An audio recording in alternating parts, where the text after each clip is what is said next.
Halo teman-teman, selamat datang pada video bagian paling awal di pembelajaran kita mengenai definisi dan karakteristik laporan bisnis. Sebelumnya, perkenalkan, saya Angelica dari kelompok 20. Jadi, pada video kali ini, kita akan membahas apa itu definisi dari laporan bisnis dan apa saja karakteristik pada laporan bisnis. Nah, teman-teman pasti tidak asing lagi jika mendengar kata laporan bisnis.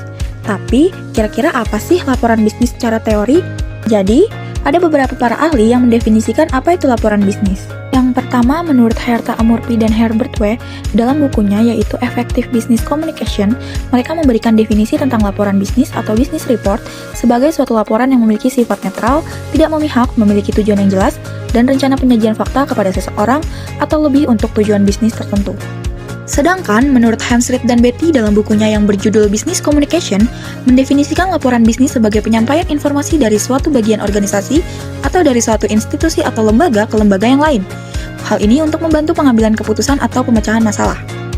Berdasarkan dari definisi para ahli tadi, dapat disimpulkan bahwa laporan bisnis dapat diartikan sebagai dokumen resmi yang menyajikan informasi secara sistematis dan objektif dengan tujuan mendukung pengambilan keputusan maupun pemecahan masalah dalam konteks organisasi ataupun perusahaan. Setelah tadi kita sudah membahas definisinya, sekarang kita akan membahas apa saja karakteristik dari laporan bisnis. Karakteristik laporan bisnis. 1. Berfokus pada tujuan. Laporan bisnis dirancang untuk memenuhi kebutuhan informasi spesifik. Tujuan laporan harus jelas dan ringkas, seperti merumuskan rekomendasi, keputusan, atau perencanaan. 2. Terstruktur dan terorganisir. Laporan harus memiliki struktur yang mudah dipahami dengan poin-poin penting. Penggunaan judul, subjudul, dan format yang konsisten membantu pembaca memahami informasi. 3. Informasi ringkas dan padat informasi. Laporan harus menyampaikan informasi secara singkat dan jelas, tanpa pengulangan. Penggunaan bahasa yang efektif, data yang relevan, dan visualisasi yang tepat dapat meningkatkan efisiensi penyampaian. 4. Objektif dan faktual. Laporan harus didasarkan pada analisis dan fakta yang akurat. Opini dan interpretasi harus didukung oleh bukti yang kuat. 5. Disesuaikan dengan audiens atau pembaca laporan, di mana laporan harus ditulis dengan mempertimbangkan latar belakang, kebutuhan, dan preferensi pembaca. Penggunaan istilah, bahasa, dan format yang sesuai akan meningkatkan keterlibatan pembaca. 6. Rapi dan profesional. Laporan harus memiliki tampilan yang rapi, konsisten, dan sesuai dengan standar profesional.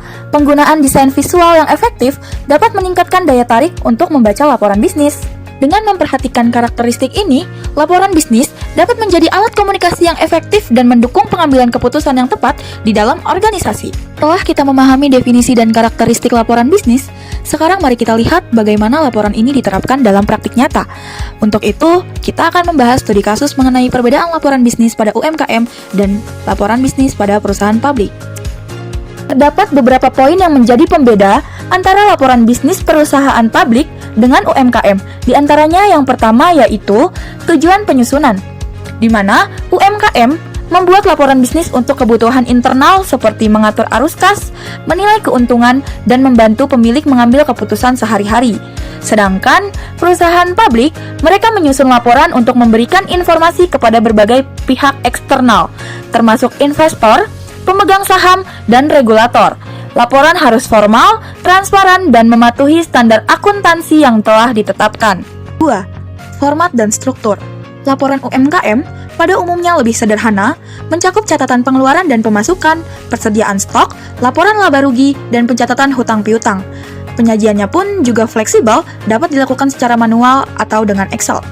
Sedangkan perusahaan publik memiliki struktur yang lebih kompleks, mencakup laba rugi, neraca, arus kas, perubahan ekuitas, dan catatan atas laporan keuangan. Semuanya harus standar akuntansi dan diaudit secara eksternal. Poin 3. Pengguna laporan. Laporan UMKM digunakan oleh pemilik atau pengelola usaha sebagai alat pengambilan keputusan internal.